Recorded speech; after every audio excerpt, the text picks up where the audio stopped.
Alice Goo at lumabas agad yung warrant of arrest at nakipag-coordinate tayo sa Interpol para malabasan ng red notice. Hindi na sa pag-usap dito ngayon. Huli na sana si Alice Goo kasi hindi siya makatapak kahit anong airport because all members.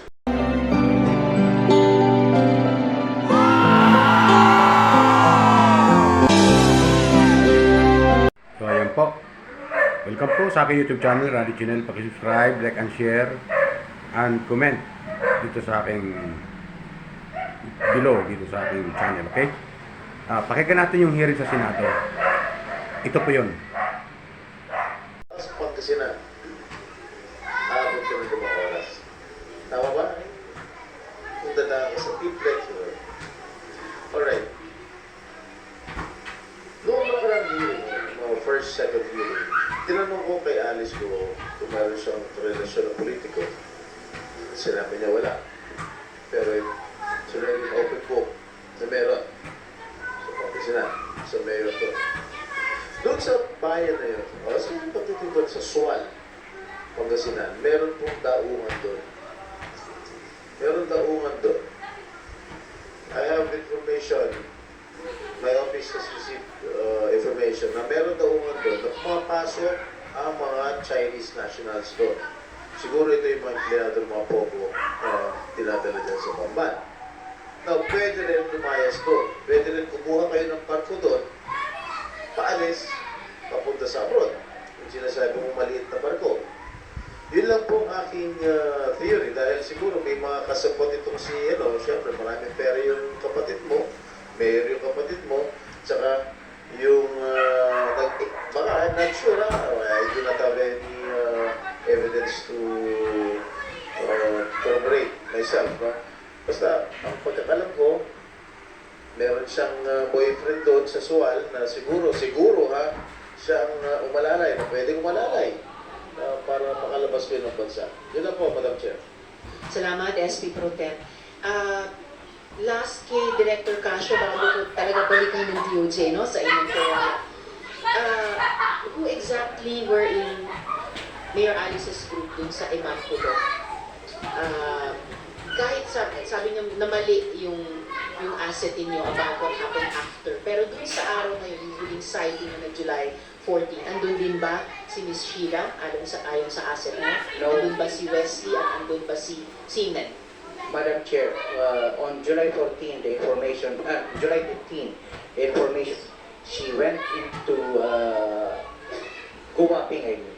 She went into Emanpulo on the 14th of July. Only her was mentioned. But then again, if I may be allowed to state, that information may be erroneous at this point, given what we have, what is publicly known now po. Salamat, Director Casio. So finally again, This lang, Madam Chair. mabilis lamang po, and then kailangan ko balikan na ang DOJ. Yes, Madam Chair. Kung naging maagap lang sana ng DOJ sa pagproseso ng kaso against Alice Goo at lumabas agad yung warrant of arrest at nakipag-coordinate tayo sa Interpol para malabasan ng red notice, hindi na sa pag-usap dito ngayon. Huli na sana si Alice Goo kasi hindi siya makatapak kahit anong airport because all member countries ng Interpol ay naka-red flag na yan at pag dumaan yan, huli agad. Bakit po mabagal yung pag-usap ng kaso ni Alice Goo sa DOJ?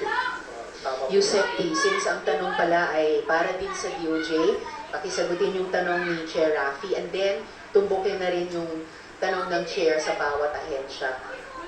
Sang-ayon ba kayo dun sa mga teoryang sinabi so far ng BI, ng PAO? O kung hindi, anong teorya ng DOJ? Paano nakatakas si Alice Goo sa Pilipinas? Doon sa Chorya muna ng DOJ, Madam Chair. Ang Chorya namin, yung lumabas na yung balita na nakalabas na ng bansa si Mayor Alice Goo, ay dumaan siya sa backdoor. Ang pinag-uusapan lang namin ay kung himpapawid ba o tumawid agad siya.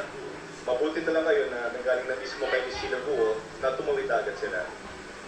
Base sa informasyon na nanggaling kay Ms. Sheila Goo, ay mukhang galing sa Luzon. Luzon ang point of exit nila mula sa Pilipinas para makapuntang backdoor. At dahil po sa kwento niya na sumakay rin na sila ng bangka bago lumipat sa mas malaking boat, ay posibleng tumahan sila sa mga private port. Dahil ang mga bangka naman, pwedeng, hindi naman yan tulad ng mga mas malaking boat na kailangan sa mga official port tumaan. Minsan nga pwedeng nasa dagat lang, doon magaling ang mga bangka. Doon sa tanong ni Senator Villanueva, ang pangkaraniwan na ruta doon sa backdoor ay Zambos Sulta at Palawan. Yun ang mga ulat sa amin galing sa mga Pilipino na sasalba natin sa ibang bansa na trafficking victim, at sa mga ulat nila ay kung nag-backdoor man sila, doon sila dumataan. Pero lumalabas dito na maaari din talaga dumaan sa Luzon, lalo na kung may resources ang taong gusto makalabas. So hindi lang southern backdoors pinag-uusapan natin, northern backdoors or front doors din ang posibilidad. And before I continue with USEC T, dun sa isang pinanggit ni Director Casio, matanong ko do sa NBI, may ka-look-alike ba si Alice? Kasi may mga impormasyon din na, at tanong, may doppelganger ba si Alice Go? Director Santiago. Hindi pa sinasagot ni... Yes, babalikan po natin ang DO Chair Rafi. Yes, babalikan po natin yung tanong na yun. But just quickly, Director Santiago, may look-alikes ba si Mayor Alice? Kaya yung nabitin dun sa tanong ni Director Casio na nakita pero mali pala, and then may 3 araw na unaccounted for. May doppelganger o look-alikes ba si Mayor Alice ko? Yung sa look-alike, ma'am, hindi imposible. Maaaring may ka-look-alike siya sa... Alright, salamat Director Santiago. Yusef T, yung bahaging tanong din galing kay Chair Rafi. Opo, bakit mabagal yung pagkilos ng NBI dito, ng DOJ dito? Salamat, Madam Chair. Salamat, Chair Rafi, sa tanong yun. Gusto po namin talagang as much as possible mapabilis ang kaso. Kaya lang muna yung kaso na to, hindi na naman si Mayor Buo ang respondent dito.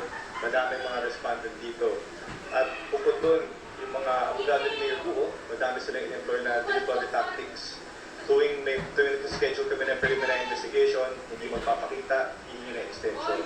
At ang huling ginawa nila, nagsalang sila ng motion to admit kung saan, bago nagsalang ng motion to admit, ay sinabi na ng mga fiscal na namumuno sa prosecution panel na tapos na ang kaso, no? Submitted for resolution na.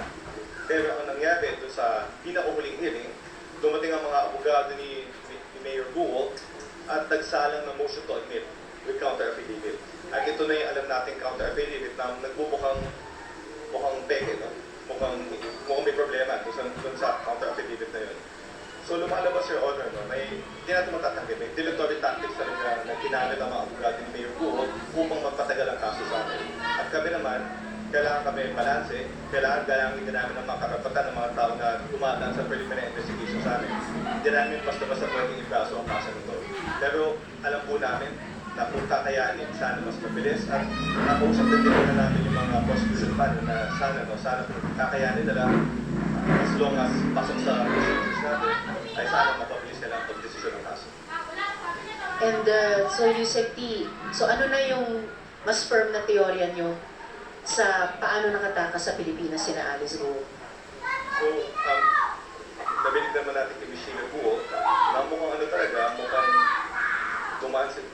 nagbiyahe sila palabas ng Pilipinas na tawid-tawid dagat at dumaan sila at mula sa isang punto sa Luzon. At sang-ayon naman to sa mga iba-ibang tsorya dito, galing kay Director Casio, sabi niya sa Zambales, sabi din si Senator Jinggoy, maaaring galing sa Pangasinan. So maaaring galing sa Luzon ang paglabas ni Mayor Buo, umipat sa mas malaking boat at mula nun pumunta na sa Malaysia. Matanong ang Coast Guard, ano po? Since lumalabas yung iba't ibang teorya ng mga ahensya, mas marami ay nag-aakala na tumakas sina Alice Go by boat. Ganon din po ba yung nabubuo ninyong teorya sa ngayon? And if so, meron na po ba kayong nakukuhang manifest nung vessel na sinakyan nila para makatakas sa Pilipinas? Ang information po na alam po namin, Madam Chair, Your Honors, ay what we have just been hearing, particularly by air. Pero apparently, with the new manifestation, it may not be so anymore. So, instructions have just been given now to our units to dig deeper into this and for us to be able to determine veracity and to be able to determine what the gaps there vis-a-vis the capabilities that our units have. Mas specific po ba yung instructions ninyo sa mga units nyo? Halimbawa, may priority sa Sambales, may priority sa Pangasinan, at yung ilan pang mga lugar na binanggit ng iba't ibang ahensya na maaring dun siya nag-jump off palabas. Opo, ma'am. In fact, particularly the district commander sa Coast Guard District Northwestern Luzon in La Union, which covers the northern area, and the Coast Guard District Southwestern Mindanao, which covers the Mindanao area. Yan po yung mga whom we advised just now as the discussions went on, ma'am. Madam Chair, Salamat sa pagsubaybay, Vice Admiral. Just a Dutsa. short Yes, briefly, clarification. Sen. Duroy, bago tayo dumako sa PNP. before I leave here, Madam Chair, I may request the chairman at chairwoman of this committee, Madam Chair, na next hearing, can we invite the Philippine Navy, invite them also, the team of the Philippine Navy that comprise the joint border control ng Pilipinas at Malaysia. Kasi sila, yung mga tao na yan, very familiar sila sa lahat na nagkukross sa borderline natin ng Pilipinas at Malaysia dahil sila nagsisita doon. Kine-check nila yan. So baka pwede yung border control team leader mismo ng Navy at saka yung ating immigration, di ba may tao kayo doon na sa border control ng South?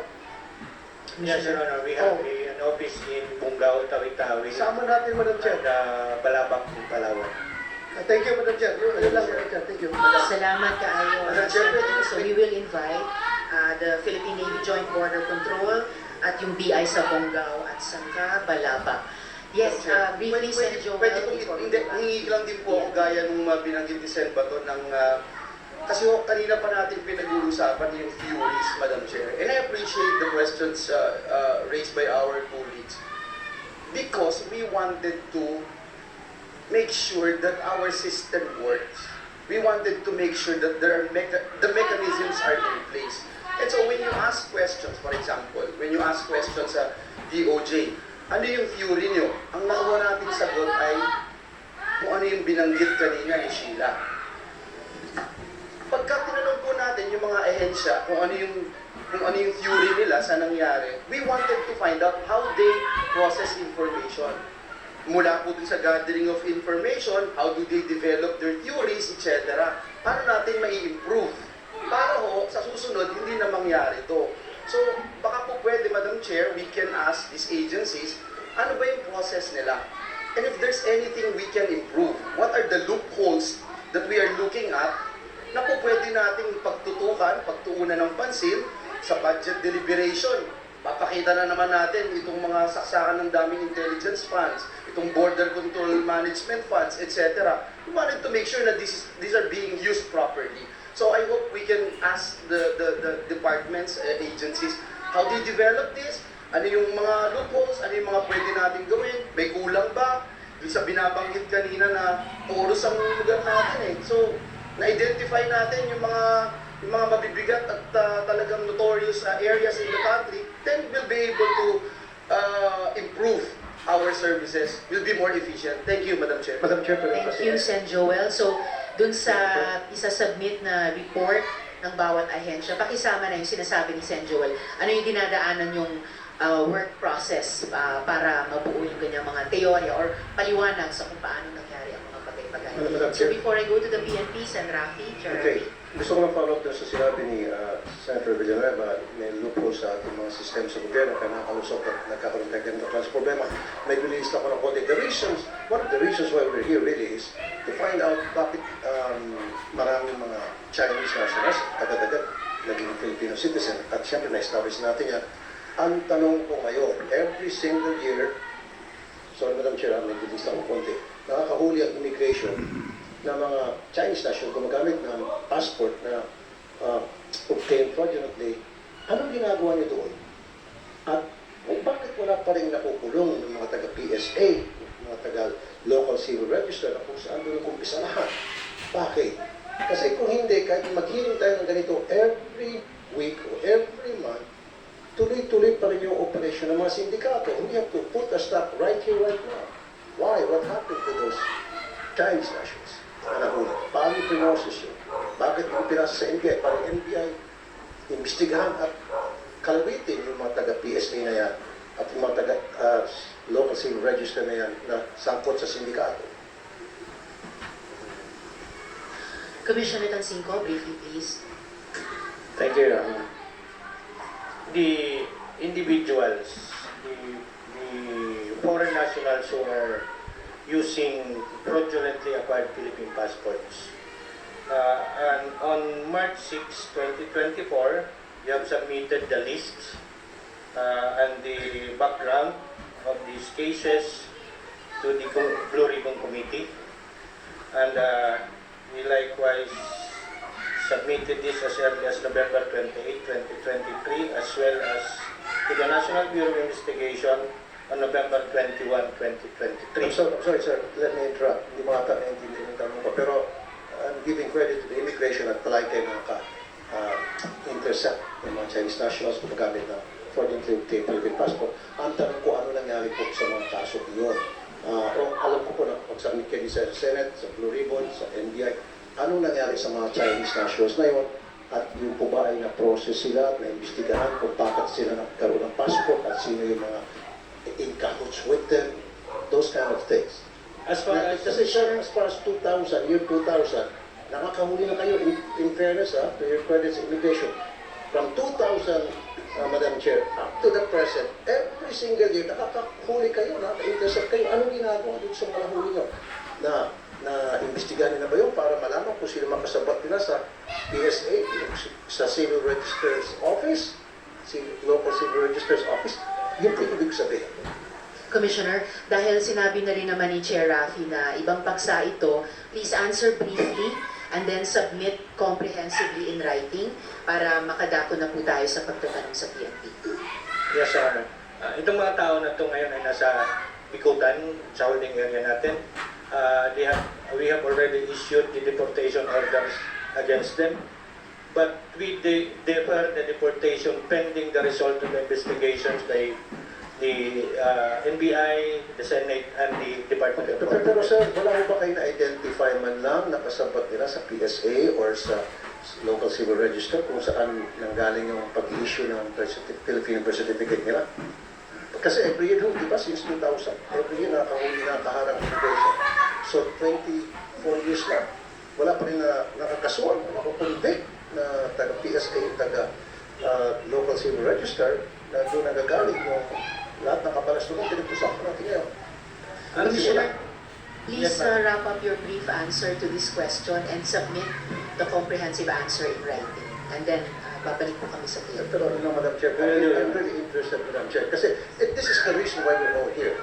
Kasi kung di natin pag-usapan talaga ito, every year or every month, dito ulit tayo, pag-usapan natin, makausap na naman ng high-profile personality, paano yung mga low-profile, paano yung mga sindikato na sa PSA, na Local Civil Register na tuloy-tuloy pa rin ang pag-produce ng mga Philippine birth certificate.